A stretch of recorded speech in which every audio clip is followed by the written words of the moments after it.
What's going on, peeps? It's Wrath here, hanging out today, playing some Idle Heroes. I'm going to thank you guys so much for coming out with me today. If you liked the video, don't forget, smash that thumbs up button to show your support, and if you haven't already, don't forget to subscribe as well. Alright guys, we're here today on the private server, and today's video is going to be absolutely late.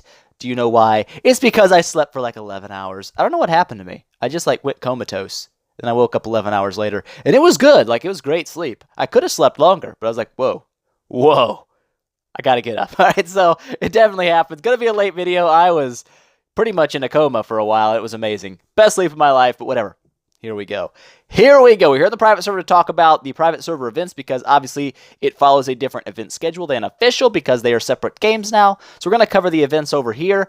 Sometime this week I want to get into a video because I get the question a lot in the comments about what the difference is between the official, the private, and seasonal servers. So I'm going to answer that one here this week sometime just so, those people can get that answer, I guess. So anyways, today, event time is upon us. We have the Prophet Summon events. Now, this is still following the old scheme of Prophet Orb events, meaning there is no repeating, and it goes to a 120-point cap.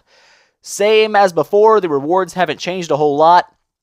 You get your Light and Dark 4-stars, some gold. The 5-star, this is Fortress and Shadow faction with more gold. Then you get your Light and Dark 5-star, which are great for Heroic Miracles, and more gold, which you don't get on official anymore, which is a little bit sad, but it's okay. And you get Ormus and Gurkha. Now, if you play official servers, you're like, wow, that is a real butthole of a reward for the top two places. Actually, on the private server, it's not so bad because they've been changed here. We'll talk about them in a minute because that's what we do. Talk about the new, well, I guess they're not new heroes, but we'll talk about the heroes a little bit. And then we've got Broken Spaces going as well. This also follows the old order of Broken Spaces, which in my opinion, it was probably always one of the worst events. It just never was really good. Because what it does is you compete against everybody for a ranking. However, on this server, even though it's free to play, you will never be in the top unless you were very early to the game and invested in PvE teams. A brand new player is not going to be up here. That's why you see, well, that guy's 190. He's not, I guess, super high level. But still, your top players, 270, 260. And this event's been going on for a couple of days. Or, I guess, a day. By the time this reaches the end of the event, I would assume you're not going to see any low-level people up here at all. Be all 200 plus easily. So, it's not really a good structure for an event. The rewards even weren't that great. I mean, if you're number one, which means you've spent, tons and tons of gems on the broken tickets, all you really get's some orange artifacts, which are great. Orange artifacts are nice. But that's it. That's a little bit of gold, some monster materials, which you don't need at that level anymore. But really, it's just, I don't know, it's just not that great. The rewards are very mediocre. It's just not worth doing, really, other than to do hey, I'm going to beat this, and you're like, well, I'll use this, and I'll just go like this, and I'll get some loot out of it, and that's essentially what you do, is you just get 10 million gold, and you're like, hot, I got the gold. And that's essentially what most people are going to use it for. On the private server, it's just not a very good event. It needs a rework, and I don't know if it's going to get one or not. We don't know. But the heroes here that have been changed, Ormus and the Gurkha Nader, we're going to go check them out. So we're going to check out Ormus first. If you guys know anything about official, you know Ormus on official is pretty much butthole. That's putting it lightly.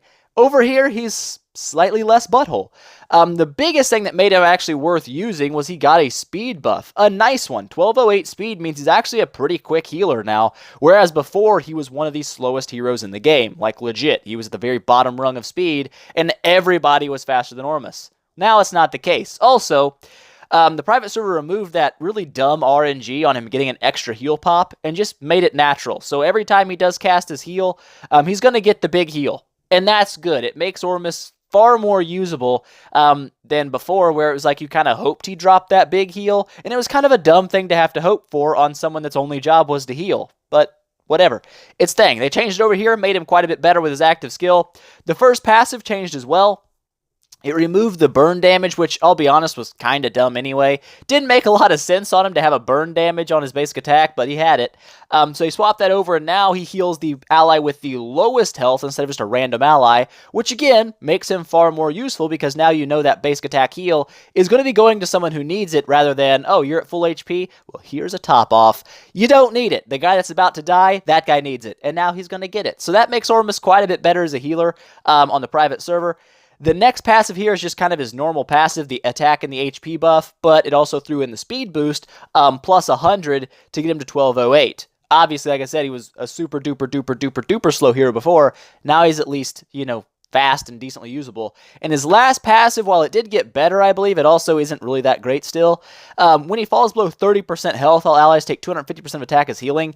The problem with that is it's too low of a health threshold. By the time your Ormus hits 30% health, unless he got hit like first, odds are your team was in desperate need of healing about 20% of HP ago at minimum.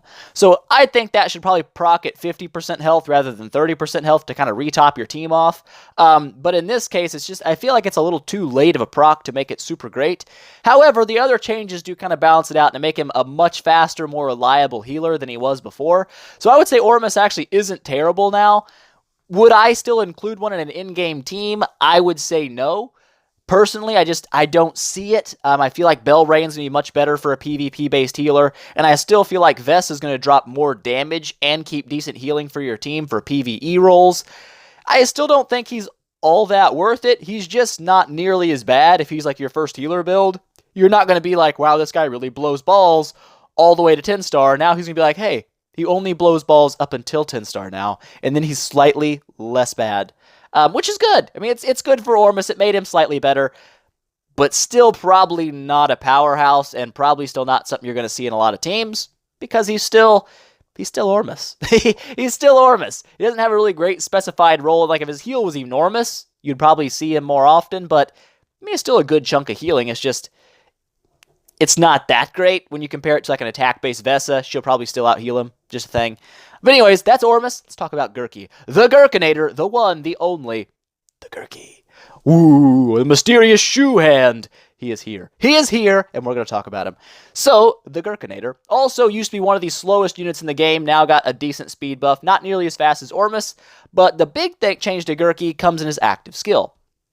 Before, it used to be like a randomized, it hit so many enemies, and your random allies took healing, and they also took a little bit of holy damage. This gets rid of the RNG for your allies. He only hits 3 random enemies, but all of your allies get healed, and all of your allies increase holy damage by 35%. As you can see, there's no round limitation on this. It's not holy damage by 35% for 2 rounds. It's indefinite. So every time he casts his active skill, your team gains 35% holy damage, which you're like, is that decent? I don't know what holy damage does. Holy damage is like a ramped up version of armor break. It goes directly through armor, and it also boosts your damage over time. It boosts your crit hits and stuff like that. It adds a little extra damage to your unit.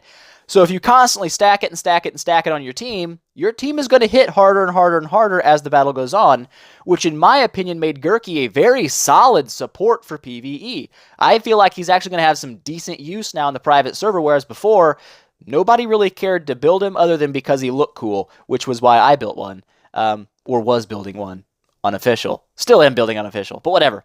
He looks cool. That was his big selling point. Now he's actually got a decent skill kit.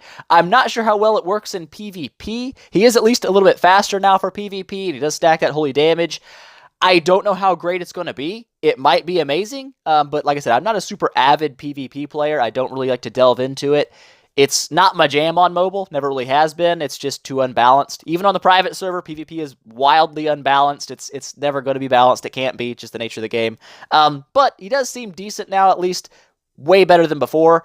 I don't believe too much else was changed. I could be wrong. We'll read through it just to make sure. Basic attack. Oh, it was changed a little bit. He now does not heal himself with his basic attack and boost his holy damage. He heals the ally with the lowest HP, and the holy damage buff was removed. I don't know why. Maybe it's because his active skill gives it to everybody. That could be a thing. But he now heals the ally with the lowest health, which does make it a little... That's pretty decent. If Gurkha's lowest health, he'll heal himself. But obviously, if someone else is in more need, there's no need for a full HP Gurkha to be healing himself. If the guy, like, to his left is like, hey, I'm about to die here, but he's like, yo, hold up. I got myself first. At least this time he's going to heal the guy next to him, so that makes sense. This one here, the holy damage was reduced. I believe it was 60%, and now it's down to 30 for a passive holy damage. Not a big deal, obviously, being that he's going to constantly boost it throughout the battle. They did remove his crit chance, I believe, because that was a big problem with Gurkha in PvP, is he didn't do enough damage, at least not right out the gate. He would just crit a lot, and the enemy team would build lots more energy because they were getting crit on by Gurkha, and they were getting their active skills to poop all over everybody, and Gurkha's like, hey, I'm dead. Because he was. So they removed the crit, they boosted attack, health, and speed, but did nerf that holy damage a little bit. I don't think it's a bad deal for him. I think it worked out pretty well. And the last passive was bumped up quite a bit. I believe before, when he took damage, he only boosted his, he only healed by 40% of his attack as HP. Now he heals by 80%, which is double. It's obviously much better for a self-heal. However, the biggest issue is he no longer gains holy damage when he's hit. He actually lost a lot of holy damage in the update. He did gain some stuff, like the fact that he makes your entire team more of a holy damage booster. So he went more of like an almost offense unit to pretty much a full support unit, in my opinion. That's what Gurkha turned into, is mainly a support that can keep himself alive decently well. Which isn't bad. I think it actually makes him more useful than trying to make Gurkha a half damage dealer who is so slow that he never actually got it off. Now he actually has some use. So I'm liking the new Gurkha changes. I'm pretty excited to go ahead and do the event and get him out because I think I've got 3 over here. Let's check. I've got 2 in the bag place. I do believe I have 1 in the actual bag. I do. So that's not bad. I can always pick one up with altar coins or something. I don't know if I have any left. I do. I have plenty. I could buy them. I could snag a Gurkha out there if I wanted to. We'll get rid of those because that's going to annoy me. There you go. Peace be with you. But there we go. That's the event pretty much unwrapped. Nothing super special. Profit orb event, like always. This is what I wish they would just... the private server, they annoy me with certain things they don't want to do. Repeatable events. A great thing unofficial. It cannot be that hard to implement. In fact, it's probably easy. It seems like it would be incredibly easy to implement, like, did you finish the last node? The event refreshes. It seems like that would be just unconscionably easy to do, but I'm not a coder, so I don't know. But I feel like that's something that the private server is just missing out on a lot of good content. I feel like it's because they feel bad about getting locked out of official. They're like, I'm not using nothing they do anymore. And I think it might actually end up hurting them more than it helps them. You might as well steal the good stuff. I mean, it's not that hard to implement. It would help your game a little bit, but whatever. We've got 265 orbs, so we've got no issue knocking that out. I still have 16,000 Prophet's Blessings, which is a lot of trees. That's a lot. That's like deforestation going on right there. But I don't know what we're going to use them on. Like maybe trying to grab our second Sigmund copy, or second E3 Sigmund, just kind of replacing around to get him. Could be a thing. Maybe trying to replace and get some Valkyries, even though she was nerfed on the private server a little bit. I don't really know. I don't know what I want to use them on yet. We'll see, I guess. Since there's no new heroes coming to the private server, I don't know. It's just kind of like, which old hero do I want to shoot for? And I don't know. It's not a good feeling, but it's feeling. It's what it is. But that is the new events for the private servers. Oops, get out of that. Wanted to share that with you, talk about the heroes a little bit, because they are different over here. That is going to be it, though, for today, guys. I hope you enjoyed it. If you liked the video, please make sure, smash that thumbs up button and show your support. If you haven't already, don't forget to subscribe as well, and tell your friends about it, because that definitely helps me out a lot. And I will see you guys in the next one.